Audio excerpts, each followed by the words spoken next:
In the hallowed silence of the porphyry chamber, the very room where imperial children were born into a world of absolute power, a different kind of birth was about to take place. This was not the arrival of a new life, but the birth of a new kind of horror, a monstrous act that would stain the annals of an empire already drenched in blood and intrigue.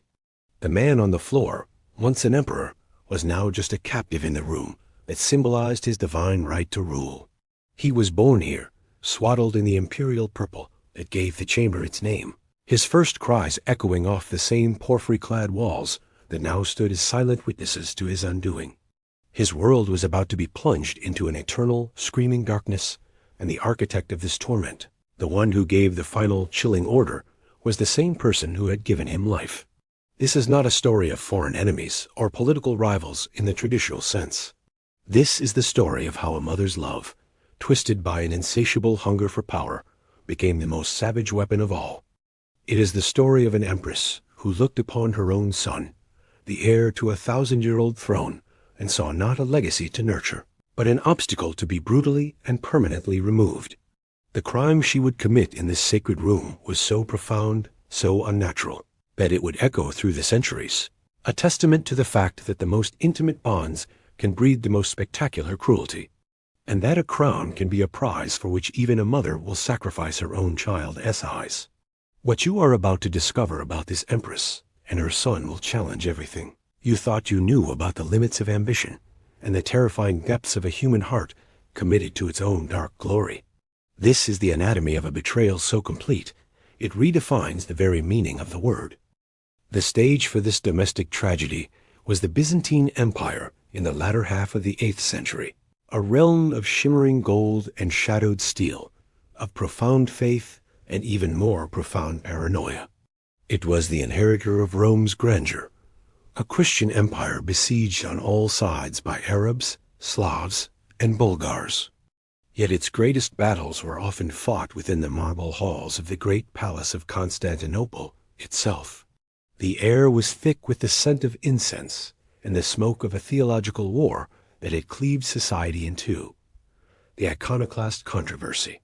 For decades, emperors had decreed that the veneration of religious images or icons was a form of idolatry. Churches were stripped bare, mosaics smashed, and those who clung to their sacred images, the iconodules, were persecuted, their defiance seen as both heresy and treason. Into this cauldron of religious strife and political instability came a woman from the empire's periphery, an Athenian beauty named Irene. In 768, she was brought to the capital, a calculated choice for the bride of the heir, Leo. She was beautiful, intelligent, and from a region without a powerful political faction, which made her seen to the reigning emperor like a safe, pliable choice. This was a catastrophic miscalculation. Behind Irene's serene face and provincial origins lay an ambition as hard and brilliant as the diamonds she would one day wear. And more importantly, she harbored a secret, dangerous belief. She was a devout iconodule, a quiet worshipper of the very images her new imperial family sought to destroy. Her marriage to Leo IV, who would soon become emperor, was a masterpiece of survival and deception. She played the part of the dutiful wife while privately nurturing her forbidden's faith and a growing understanding of the brutal mechanics of imperial power. She learned to navigate a court where a misplaced word could mean exile and a powerful friend could become a deadly enemy overnight. She watched, she learned, and she waited. The birth of a son, Constantine VI, in 771, was the event that transformed Irene from a beautiful consort into a figure of immense potential power.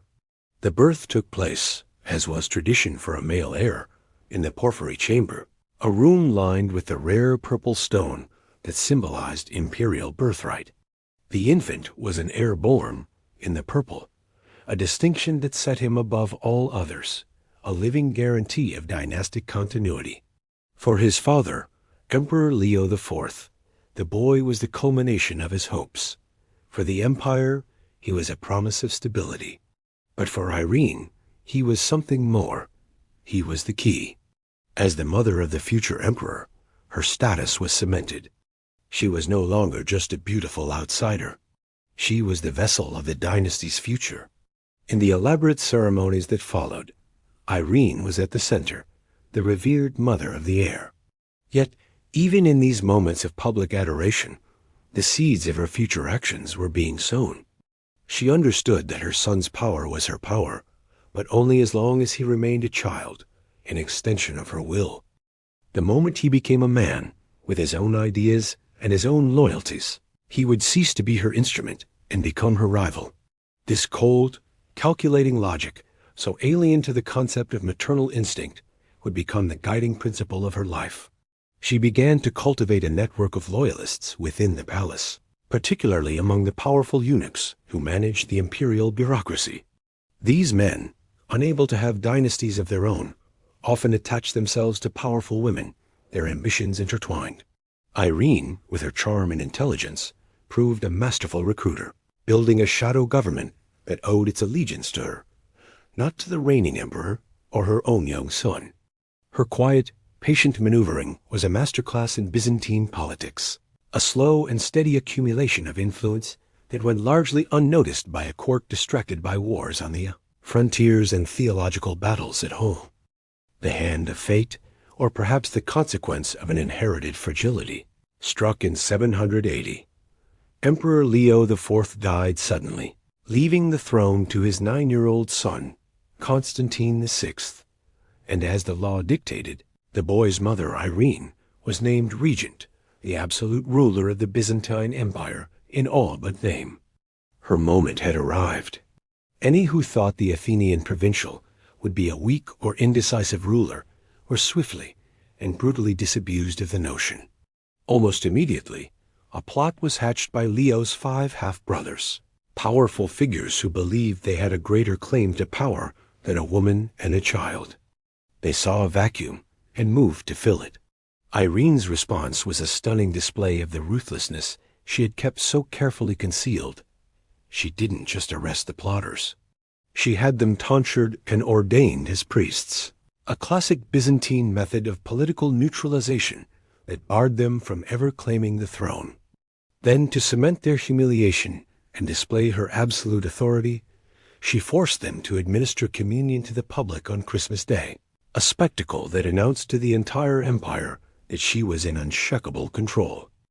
This act was more than just savvy politics.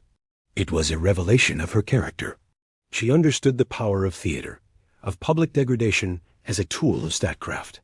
She had taken her first real taste of solitary power, and she found it intoxicating.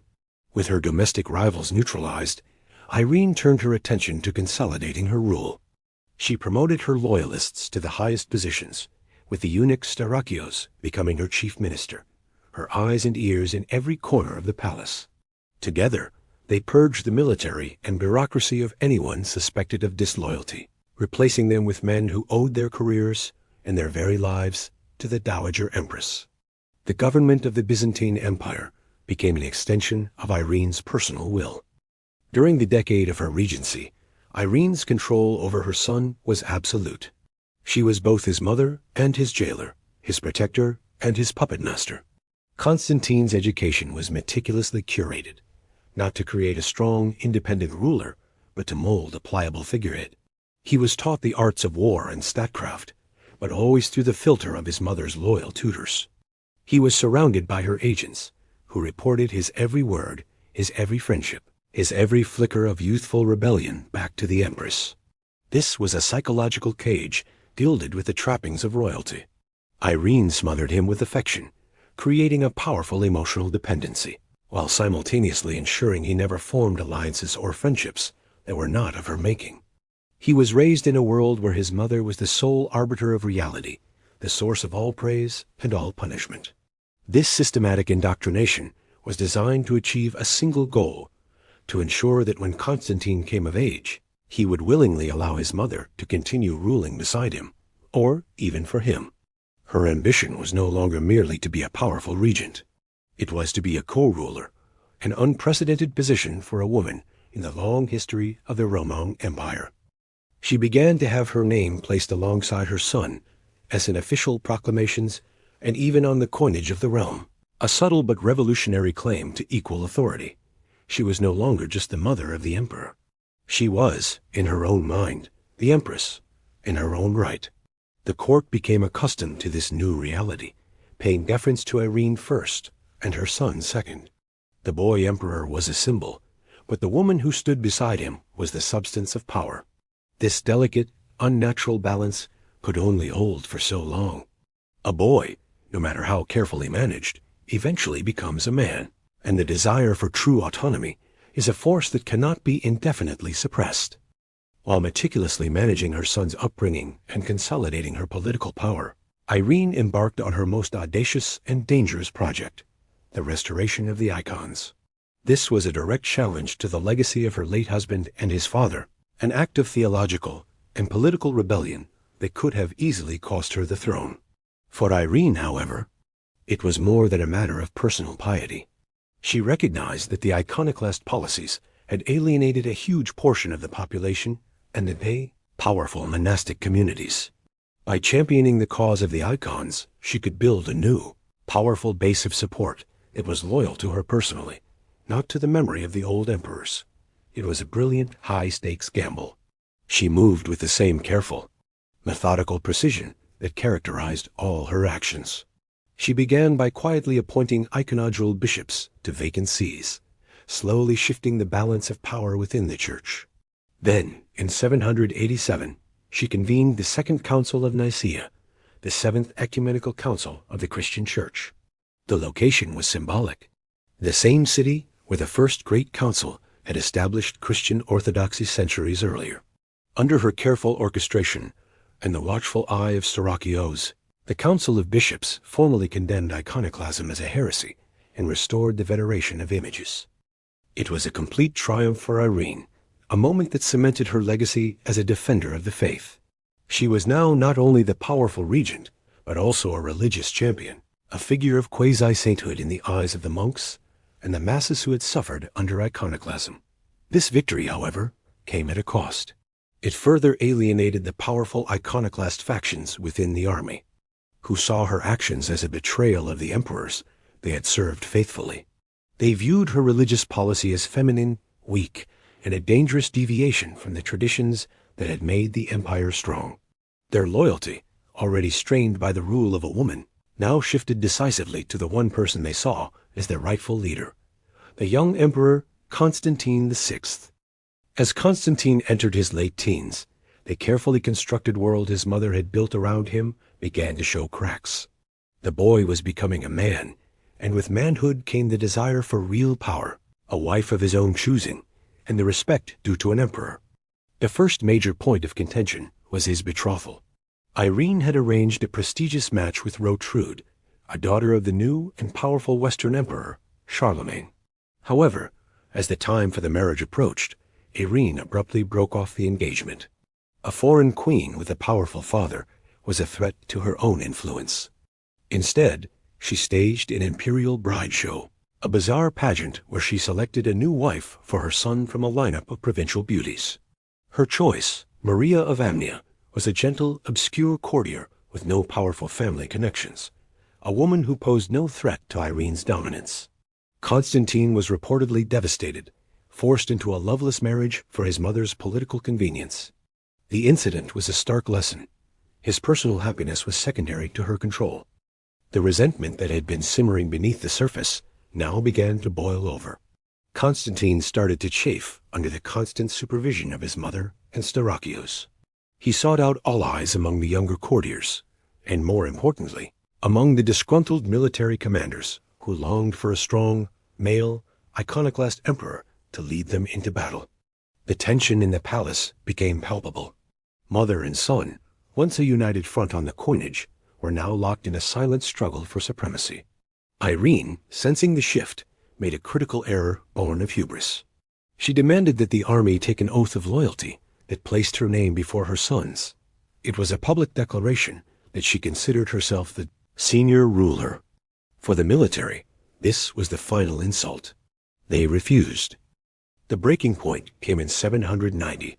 The soldiers of the Armeniac theme, one of the most powerful military divisions, openly rebelled. They refused to accept Irene as their leader and acclaimed Constantine VI as the one true sole ruler of the empire.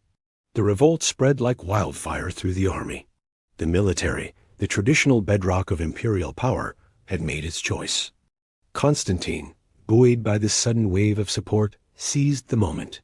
He managed to escape the gilded cage of the capital and join his loyalist troops. For the first time in his life, he was out from under his mother's shadow. The power dynamic shifted with breathtaking speed. Irene, her power base in the palace suddenly meaningless without the army's backing, was forced to yield. Constantine, in a position of absolute strength, had his mother placed under house arrest in one of her palaces. He dismissed her eunuch ministers, including the powerful Storakios, and appointed his own men to the highest offices. At the age of 20, Constantine VI was finally the master of his own empire. The natural order, it seemed, had been restored. A male emperor, backed by the army, sat on the throne, and the ambitious empress mother had been retired from the political stage. Constantine's first taste of true power must have been exhilarating. He was free to make his own decisions, lead his own armies, and shape his own destiny. But the years of his mother's psychological conditioning had left their mark. He lacked her ruthlessness, her political acumen, and her deep understanding of the treacherous currents of the court. His brief period of sole rule would be a case study in how to squander a political advantage. And his most fatal mistake would be an act of filial piety that would ultimately seal his doom. He had outmaneuvered his mother, but he had not yet escaped her. Constantine's sole reign was marked by a series of blunders that revealed his political immaturity. He led military campaigns against the Bulgars and the Arabs, but his inexperience led to humiliating defeats, undermining his credibility as a military leader. The cheers of the soldiers who had acclaimed him began to fade, replaced by grumbling and discontent. In the treacherous world of the Byzantine court, a weak emperor was a vulnerable emperor. It was in this moment of weakness that he made his most catastrophic error. Whether from a lingering sense of love, a deep-seated fear, or a naive belief that he could control her, Constantine forgave his mother. In 792, just 2 years after deposing her, he released Irene from her confinement, and formally invited her back to court, not just as his mother, but once again as co-ruler. He restored her title of empress, and allowed her name to be placed alongside his on official documents. It was an act of political suicide, a gesture of reconciliation that his mother would interpret as a sign of weakness to be exploited. Irene, the master manipulator, returned to the great palace, not as a penitent, but as a predator biding her time.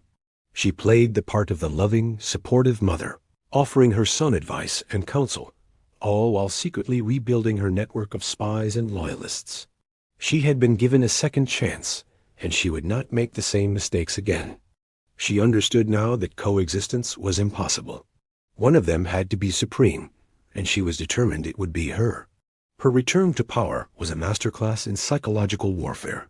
She praised her son in public, while subtly highlighting his failures in private conversations with influential courtiers and bishops. She was the steady hand, the experienced stateswoman, while he was the impulsive, unreliable youth. The narrative she crafted was insidious and effective, slowly eroding Constantine's authority from within. Irene watched and waited for her son to make a fatal mistake, and she did not have to wait long. Constantine, deeply unhappy in his politically motivated marriage to Maria of Amnia, had fallen in love with one of his mother's ladies-in-waiting, a woman named Theodote. He became determined to divorce Maria and marry his mistress. In the deeply conservative and religious society of Byzantium, divorcing an empress and marrying a mistress was a scandalous and deeply unpopular move. Irene, far from discouraging this disastrous course of action, subtly encouraged it. She saw it for what it was, a political gift. The divorce and remarriage in 795 caused a massive public outcry. The powerful monastic factions, who had once been Irene's staunchest supporters, were now enraged by Constantine's flagrant violation of church law. They condemned him as an adulterer, and his popularity, already damaged by military failures, plummeted. Irene, meanwhile, publicly feigned disapproval, positioning herself as a defender of morality and tradition, even as she privately reveled in her son's self-destruction. She had successfully maneuvered him into alienating the very power base she had so carefully cultivated for herself years before. With his moral authority in tatters, Constantine's political position became untenable. The stage was now set for the final act. Irene no longer needed to subtly undermine her son. She could move against him directly, confident that few would rise to his defense. The love and loyalty of the people, once his birthright, had been transferred entirely to her. He was isolated, unpopular, and surrounded by his mother's agents, who now saw him not as their emperor, but as the final obstacle to their patron's absolute rule. The boy who had been born to rule was about to be unmade by the woman who had borne him. The conspiracy, orchestrated by Irene and her ever-loyal eunuch Starakios, was now ready to be put into motion. The goal was no longer to sideline Constantine or force him to abdicate. The punishment had to be absolute, a statement of power so final and so terrible that no one would ever dare to challenge Irene as authority again. Assassination was simple, but it was also clean. It would make Constantine a martyr. Irene envisioned something far more cruel and far more symbolic. The traditional Byzantine punishment for a deposed emperor, a punishment designed to render him unfit to rule, was blinding. An emperor, the representative of God on earth, had to be physically perfect. A blind man could not lead armies, could not project an image of power, could not be an emperor. Blinding was a living death, a state of permanent helplessness and humiliation. It was the perfect fate for the son she now viewed with a cold, political hatred. The plan was meticulous. In the summer of 797, while the court was residing in the capital, Irene's conspirators made their move. They cornered Constantine in the palace, but in a moment of desperate courage, he managed to fight his way free and escaped the city by boat. He fled across the Bosphorus to the Asian shore, hoping to rally loyalist troops as he had done years before. But this time, there were no loyalists left to rally. Irene's propaganda and his own political missteps had seen to that. His flight was not a bid for power, but the desperate scampering of a hunted animal. Irene's agents were everywhere. They tracked him relentlessly, and after a few days on the run, he was betrayed and captured. The journey back to Constantinople was the final, agonizing prelude to his doom. He was no longer an emperor, not even a man, but a piece of political cargo, his fate already decided by the mother who awaited him across the water. He was brought back to the great palace, the home he had known his entire life, now transformed into the site of his final torture. He was not taken to the dungeons, which would have been a crude, almost merciful choice. Irene's sense of theater, her taste for symbolic cruelty, was far more refined than that. She ordered that her son be taken to the porphyry chamber, the very room of his birth, the room lined with the imperial purple stone that screamed of his sacred God-given right to rule. It was an act of psychological warfare of the highest order, a message that the power that had created him could and would unmake him. Imagine the terror of that final walk, being dragged through familiar corridors to the one place that should have been his ultimate sanctuary. Once inside, the doors were barred. The instruments were brought out. They were not the crude tools of a common torturer, but likely the precise implements of an imperial physician, which only added a layer of cold, clinical horror to the proceedings. The act of blinding was a practiced and brutal art. The goal was to destroy the eyes completely, to leave no doubt. This was often done with a red-hot dagger, a sharpened stick, or a specially designed gouging instrument. The conspirators, acting on the Empress's direct orders, held the struggling Constantine down. His pleas, his curses, his screams to the mother who had condemned him were absorbed by the thick stone walls. Then the work began. The searing pain, the smell of burning flesh, the wet sound of ruin as the delicate structures of his eyes were systematically destroyed. In a matter of moments, the world of light and color, the site of his empire, the faces of his people were extinguished forever, replaced by a universe of pain and unending blackness. It was done. Irene had what she wanted. Her son was no longer a threat. He was a blind, broken thing, a living testament to her absolute and terrifying power. With Constantine VI neutralized, a blinded and broken man hidden away from public view, Irene of Athens achieved what no woman before her ever had. She became the sole ruler of the Roman Empire, not as a regent or a consort, but in her own absolute right. She cast aside the feminine title of Basilissa, or Empress, and adopted the masculine title Basileus Emperor. She was Irene, Emperor of the Romans. Her name appeared alone on the coinage, her image stamped in gold, the undisputed master of the realm. It was the culmination of a life's ambition, a pinnacle of power reached by climbing a ladder of intrigue, conspiracy, and ultimately the mutilated body of her own child. The reaction across the empire and the known world was a mixture of stunned horror and grudging acceptance. In the West, the new Emperor Charlemagne and the Pope in Rome viewed the Byzantine throne as officially vacant. In their eyes, a woman could not legally rule the Roman Empire, and this combined with their contempt for the unmanly. Greeks led directly to Charlemagne's own coronation as emperor on Christmas Day in 800, creating a rival Roman Empire and a schism that would shape Europe for centuries. Irene's monstrous act had, in a stroke, fractured Christendom. Within her own empire, however, her position was, for a time, secure. She had so thoroughly discredited Constantine and built such a powerful network of loyalists that there was no immediate challenge to her authority. The army, once her greatest opponent, was cowed to submission. The church, grateful for her restoration of the icons, largely supported her. And the people of the capital, fickle as ever, were placated by lavish imperial spectacles and generous tax cuts that she enacted to secure her popularity. She ruled from the great palace, a solitary woman on a throne designed for a man. Her court a nest of the eunuch ministers who had helped her achieve her goal. Irene's reign as sole emperor lasted 5 years, a period of glittering, precarious authority. She ruled with a flair for the dramatic and a love of ceremony, often appearing in public in a golden chariot drawn by 4 white horses, with her chosen patricians walking before her. She was a patron of the arts and the church, overseeing the construction of new convents and commissioning lavish works of art to celebrate the restoration of the icons. Her court was a place of opulent splendor, but it was a splendor built on a foundation of profound moral corruption. The shadow of her crime lingered over everything. The story of what had happened to Constantine in the Porphyry Chamber was an open secret, a whispered horror that defined her reign. While she projected an image of serene and pious authority, her power was maintained through fear and the intricate web of patronage she had woven. She had learned well that loyalty in Constantinople was a commodity to be bought, not an emotion to be earned.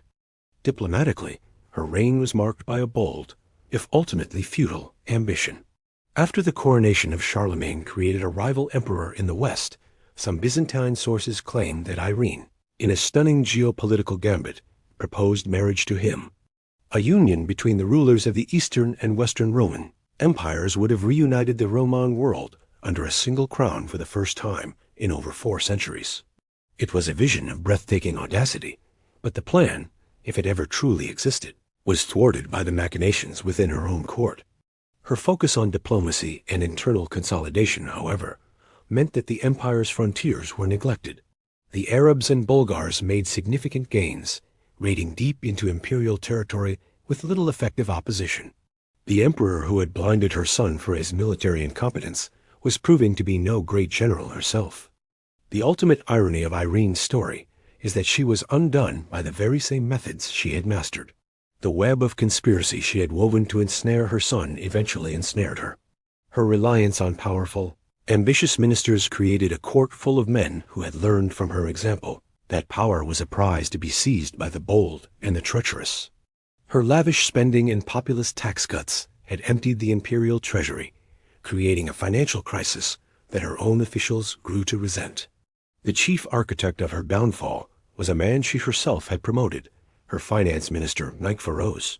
He was a cold, pragmatic patrician who saw that the empress, for all her splendor, was leading the empire to financial ruin and military weakness. He began to quietly build a coalition of high-ranking officials and military commanders who were tired of being ruled by a woman and her cabal of eunuchs. They saw an empire adrift, and like so many before them, they decided to seize the helm. The coup, when it came in October 802, was swift, professional, and almost bloodless, a perfect Byzantine power play. Lankpharos and his co-conspirators secured the palace, controlled the city guards, and had themselves acclaimed by what remained of the Senate. Irene awoke one morning to find herself a prisoner, her reign over. The master of the game had been outplayed. She was brought before the new emperor, Nikephoros, the man who owed his career to her. She reportedly faced him with a final flash of her old imperious spirit, lamenting not her own fate, but the naivety that had led her to trust him. She had shown her son no mercy, and she would receive none in return. The cycle of betrayal was complete. The end of Irene's life was a pathetic and humiliating counterpoint to its glorious, terrifying peak. Nikephoros, knowing the power she could still wield even from afar, had no intention of allowing her to remain a rallying point for any opposition. He exiled her from the capital first to a monastery she herself had founded on an island in the Sea of Marmara, and then, fearing she was still too close to the remote and windswept island of Lesbos in the Aegean, all her wealth was confiscated. The woman who had commanded the vast resources of the Roman Empire, who had worn robes of purple and gold and slept in chambers of marble and silk, was left with nothing. To add to the humiliation, she was forced to support herself through the menial labor of spinning wool. The hands that had once signed death warrants and treaties now carded and spun yarn to earn a meager living. It was a fall from grace so complete, so absolute, that it served as a chilling lesson for all future aspirants to the Byzantine throne. She died in exile less than a year later, in 803, a lonely and broken figure. Her body was eventually brought back to be interred in the monastery she had founded, a final small act of respect for a former empress. But her legacy was already written in blood and shadow. She is remembered not for restoring the icons, a feat for which the Orthodox Church ironically canonized her as a saint, but for the one unforgivable act that defined her, the mutilation and deposition of her own son. Her story stands as one of history's most stark and disturbing warnings about the corrupting nature of absolute power. It demonstrates how ambition, left unchecked, can sever the most sacred of human bonds, how the love of a mother for her child can be extinguished by the love of a crown. The tale of Irene and Constantine is more than a historical curiosity. It is a timeless and terrifying exploration of the darkness that can reside in the human heart, a darkness that, once unleashed, can plunge even an emperor's world into an eternity of night.